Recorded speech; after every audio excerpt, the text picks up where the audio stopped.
दोस्तों, ये कहानी एक सच्ची घटना पर आधारित है। इस कहानी की शुरुआत में हमें एक लड़की को दिखाया जाता है जो कि अपनी योट में बेहोश पड़ी है, जिसमें हर तरफ पानी भरा होता है। कुछ समय बाद इसे होश आता है। इसके बाद ये जल्दी से योट के ऊपर जाती है, जहाँ हम देखते हैं कि योट पूरी तरीके से टूट चुकी है और वहाँ वो रिचर्ड को आवाज लगा रही होती है, लेकिन वह रिचर्ड कहीं नहीं होता, जिससे वो चिल्लाने लगती है। अब ये कहानी चली जाती है 5 महीने पीछे, जहाँ हमें उसी लड़की को दिखाया जाता है जो योट पर थी। उसका नाम टेमी होता है और वो कैलिफोर्निया से होती है। टेमी इस आइलैंड पर घूमने आई है जिसका नाम ताहिती होता है। यहाँ उसे एक आदमी मिलता है जिसका नाम रिचर्ड होता है, जो कि एक ब्रिटिश सेलर होता है। यहाँ उनकी कुछ बातें होती है। इसके बाद रिचर्ड टेमी को डिनर पर इनवाइट करता है, जिसके बाद वो नाव पर डिनर पर पहुंचती है। वहाँ वो उसके फोटोज देखकर इम्प्रेस होती है, क्योंकि वो फोटोज अलग अलग जगह की होती है, क्योंकि रिचर्ड बहुत सारी जगह पर घूम चुका होता है। तभी टेमी रिचर्ड से पूछती है कि क्या तुम्हें अकेले इतना लंबा सफर तय करना अच्छा लगता है। वो कहता है कि बिल्कुल नहीं, समुद्र में आप काले पड़ जाते हो, भूखे रहते हो और हमेशा गीले रहते हो, और आपकी नींद कभी पूरी नहीं होती, और ज्यादा दिन ऐसी स्थिति में रहने के कारण आपको इल्यूजिनेशन होने लगते हैं। टेमी पूछती है कि अगर ये इतना ही मुश्किल है तो तुम करते क्यों हो। वो कहता है कि एक्सपीरियंस को शब्दों में बताना बहुत मुश्किल है। जब आप समुद्र के बीच में होते हो तो आप उस समय वहाँ की महक, वहाँ का वातावरण दिल को एक अलग ही सुकून देता है। इसके बाद ये दोनों अगली सुबह समुद्र के सफर पर जाने के लिए निकलते हैं। अब धीरे धीरे ये दोनों एक दूसरे के साथ वक्त बिताने लगते हैं, और वक्त बीतने के साथ साथ इन दोनों की दोस्ती और भी ज्यादा गहरी हो जाती है। और एक दिन जब ये मार्केट में घूम रहे होते हैं, वहीं इनको एक कपल मिलता है जो रिचर्ड को पहले से ही जानता है। जिसके बाद ये चारों एक रेस्टोरेंट में जाते हैं और वहाँ वो कपल बताते हैं कि हमें एक जरूरी काम से लंदन जाना है, और कहते हैं कि हमारा एक यार्ड है जिसे तुम्हें यहाँ से कैलिफोर्निया ले जाना होगा। हम तुम्हें उसके बदले $10,000 देंगे और वापसी की एयरप्लेन टिकट भी। अब ये ऑफर रिचर्ड के लिए बहुत ही फायदेमंद होता है। रिचर्ड उनसे पूछता है कि क्या आप वापसी की 2 प्लेन टिकट करा सकते हो, क्योंकि रिचर्ड टेमी को भी अपने साथ लेकर जाना चाहता है। और वहाँ वो कपल रिचर्ड की बात मान लेते हैं और पूछते हैं कि तुम अपने सफर पर कब निकल रहे हो। रिचर्ड कहता है कि जल्दी, लेकिन हम देखते हैं कि टेमी कुछ खुश नहीं है। टेमी रिचर्ड से कहती है कि मैं अपने घर की तरफ नहीं जाना चाहती। रिचर्ड कहता है कि आई एम सॉरी, मैं इस डील को कैंसिल कर दूंगा, और कहता है कि आधी दुनिया घूमने के बाद मुझे तुम मिली हो और मैं तुम्हें खोना नहीं चाहता। रिचर्ड की ये बात सुनने के बाद टेमी उसके साथ जाने के लिए तैयार हो जाती है। इसके बाद ये दोनों उस योट को लेकर कैलिफोर्निया के लिए निकल पड़ते हैं। यहाँ ये दोनों बहुत खुश होते हैं, और जब ये समुद्र के बीचों बीच आ जाते हैं तब रिचर्ड टेमी को शादी के लिए प्रपोज करता है, और वो यहाँ उसके लिए एक रिंग भी लाया होता है जो उसने खुद अपने हाथों से बनाई थी। टेमी शादी के लिए हाँ कर देती है और उसे अपने गले से लगा लेती है, क्योंकि टेमी भी रिचर्ड से प्यार करती है। और अगली सुबह जब ये कैलिफोर्निया की तरफ बढ़ रहे होते हैं, तभी एक पक्षी उड़ता हुआ इनकी योट पर आता है। रिचर्ड उस पक्षी को उठा लेता है, लेकिन इस पक्षी को देखकर टेमी बहुत हैरान होती, क्योंकि ये किनारे से बहुत ज्यादा दूर होते हैं और पक्षी का यहाँ तक उड़ के आना नामुमकिन है। वो रिचर्ड से पूछती है कि ये पक्षी यहाँ तक आया कैसे। रिचर्ड कहता है कि शायद हवाओं के साथ। टेमी कहती है कि क्या कोई चिंता की बात। रिचर्ड कहता है कि मैं अभी चेक करता हूँ, और वो नीचे जाकर रेडियो पर न्यूज सुनता है, और उसे पता चलता है कि जिस रास्ते से ये जा रहे हैं उस रास्ते पर एक बहुत बड़ा तूफान आने वाला है, जो कि इनसे बस 1000 मील दूर है। और ये बात सुनकर रिचर्ड बहुत ज्यादा परेशान हो जाता है। टेमी उससे कहती है कि हमें अपना रास्ता बदल लेना चाहिए। इसके बाद रिचर्ड भी ऐसा ही करता है और ये अपना रास्ता बदल लेते हैं, लेकिन फिर भी रात होते होते ये तूफान में फंस जाते हैं। इनके सामने बहुत ऊंची ऊंची लहरें होती हैं। रिचर्ड टेमी से नीचे जाने को कहता है। टेमी नीचे नहीं जाना चाहती, लेकिन रिचर्ड के फोर्स करने पर वो नीचे चली जाती है। और हम देखते हैं कि सामने से एक बहुत बड़ी लहर आ रही है जो इनके योट से टकरा जाती है, जिसकी वजह से इनकी योट के अंदर पानी भर जाता है, और इसके साथ ही रिचर्ड भी समुद्र में गिर जाता है, और योट में टेमी भी बेहोश हो जाती है, क्योंकि उसके सिर में गहरी चोट लग गई होती है। और अगली सुबह जब टेमी की आंखें खुलती है तो वो देखती है कि योट के अंदर पानी भरा है। वो जल्दी से योट के ऊपर आती है और रिचर्ड को आवाज लगाना शुरू कर देती है, लेकिन रिचर्ड का कोई पता नहीं चलता।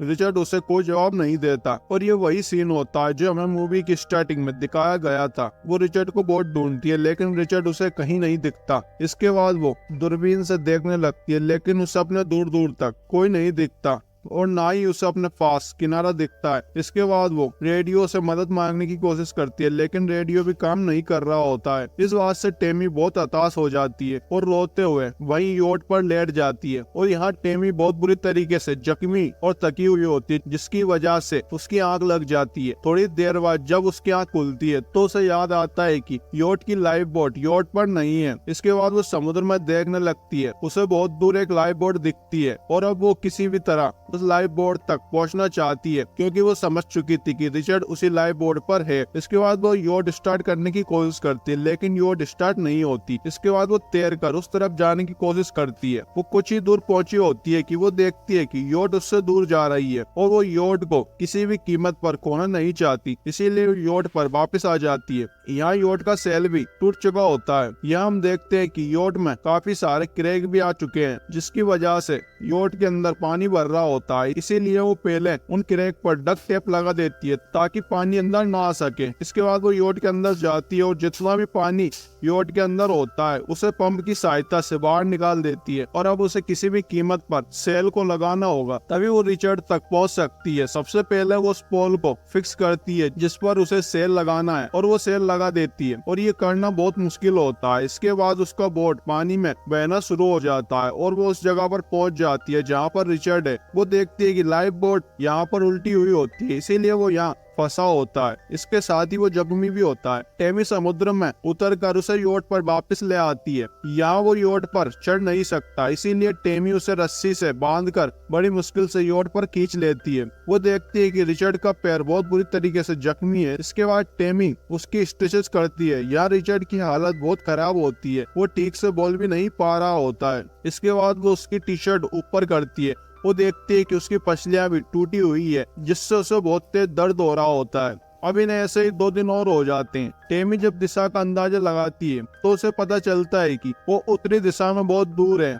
इसका मतलब ये है कि ये शिपिंग लाइन से बहुत दूर है और ना ही आसपास कोई किनारा है। और अब वो कहती है कि हमारे पास से कोई शिप नहीं गुजरेगा और हम यहीं फंसकर मर जाएंगे। रिचर्ड उसे थोड़ा मोटिवेट करता है और कहता है कि ऐसा कुछ नहीं होगा, तुम हिम्मत मत हारना। इसके बाद टेमी अपनी स्पीड का पता लगाती है। उसे पता चलता है कि जिस स्पीड से वो आगे बढ़ रहे हैं उस स्पीड से उन्हें कैलिफोर्निया पहुंचने में कई महीने लग जाएंगे, क्योंकि उस तरफ की हवाएं बहुत धीमी चल रही होती है। टेमी रिचर्ड से कहती है कि हमें उस तरफ न चलकर हमें हवाई की तरफ चलना चाहिए, क्योंकि उस तरफ की हवा काफी तेज चल रही है।